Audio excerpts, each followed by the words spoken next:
The problem is your system. True behavior change is really identity change. Every action you take is a vote for the type of person you wish to become. If you're struggling to improve, it's not necessarily because you don't want it or you just need to try harder. It's because you need the right system and framework in place to make that happen. If you want to build habits that last, you want to join groups where your desired behavior is the normal behavior. Excellence is often not about radical change. It's about accruing small improvements over time. For all of those reasons, I like to refer to habits as the compound interest of self-improvement. I think we can even go a step further and say, listen, you don't rise to the level of your goals, you fall to the level of your systems. Remax, please welcome your keynote speaker, James Clear.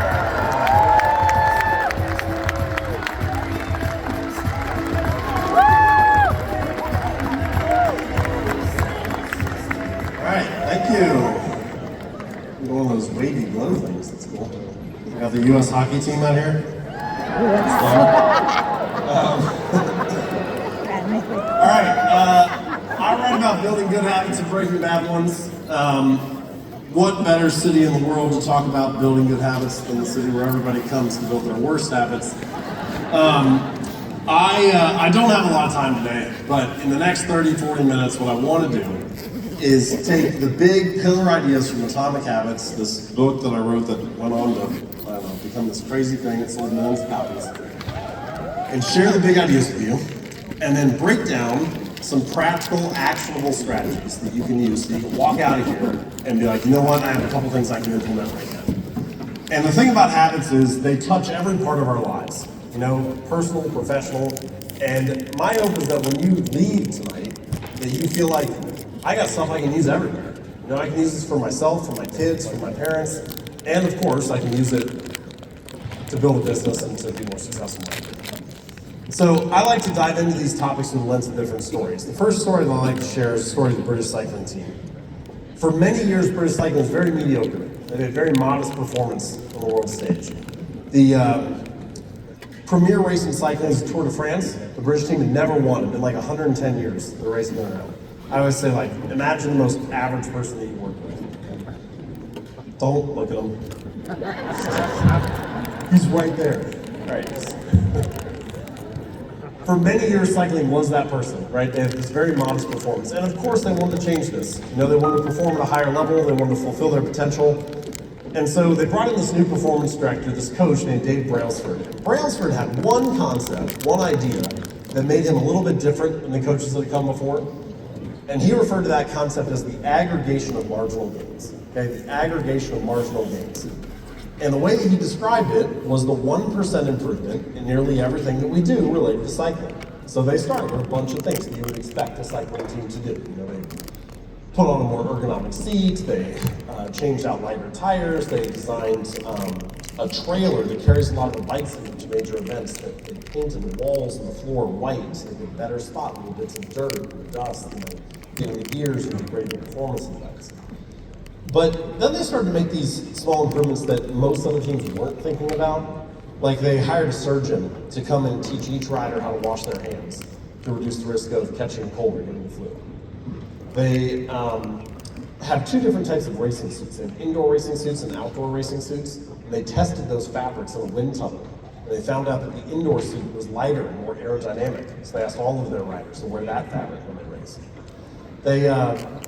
They even asked each rider to try like a dozen different pillows to see which one would lead to the best night's sleep for each person. And once they figured that out, they would bring that pillow on the road with them to hotels for the Tour de France and other major races. So Brailsford said, you know, if we can do this, right, if we can actually make all these little improvements related to cycling, then I think we can win the Tour de France within 5 years. So that was kind of his charge to the team. Now, he ended up being wrong. They won the Tour de France in 3 years, and then they repeated again in the 4th year.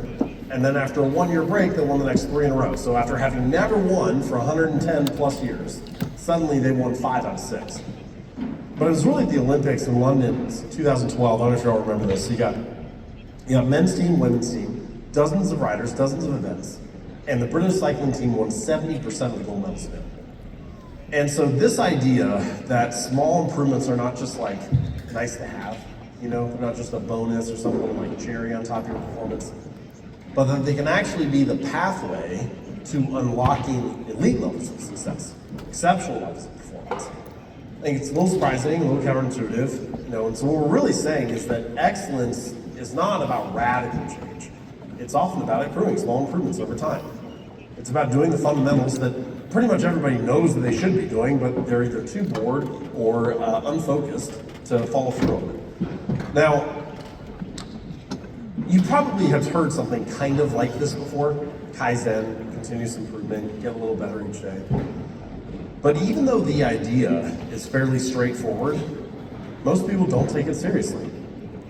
And if you do take it seriously, if you do show up each day and try to find some small margin of improvement, if you do look for some little way to get better, and then stack those days on top of each other, you'd be surprised what that can accumulate into in the long run. So I like to visualize this in a couple different ways. So this graph's one way to visualize it, right? So what this chart is saying, what this is showing, is if you get 1% better each day for a year, so 1.01 to the 365th power, you get 37 times better by the end of the year. If you get 1% worse, 0.99 to the 365th power, you drive yourself almost all the way down to zero.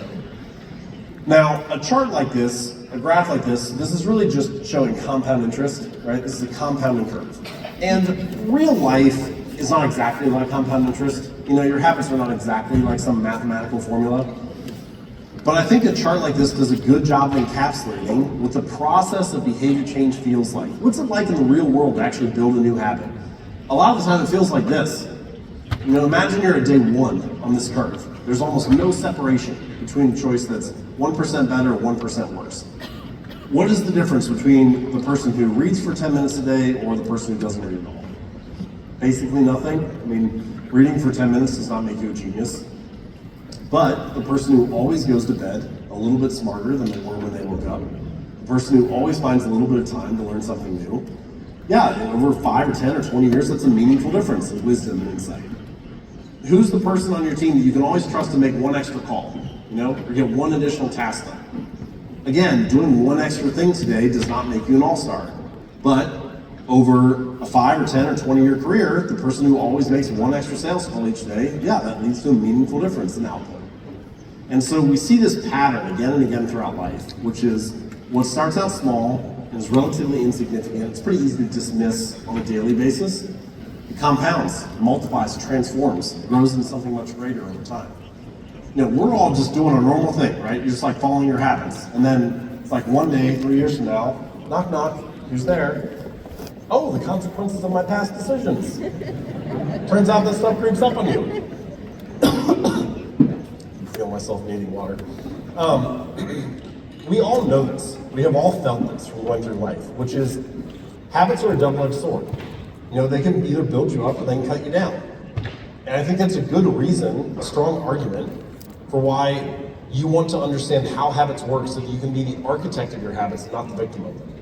This didn't crack when I opened it. Did somebody else already use this? It's fine. It's like community water for all speakers. I'll leave it here for the next person.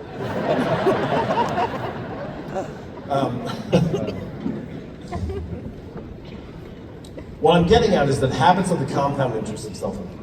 The same way that money multiplies through compound interest, the effects of your habits multiply as you repeat them across time.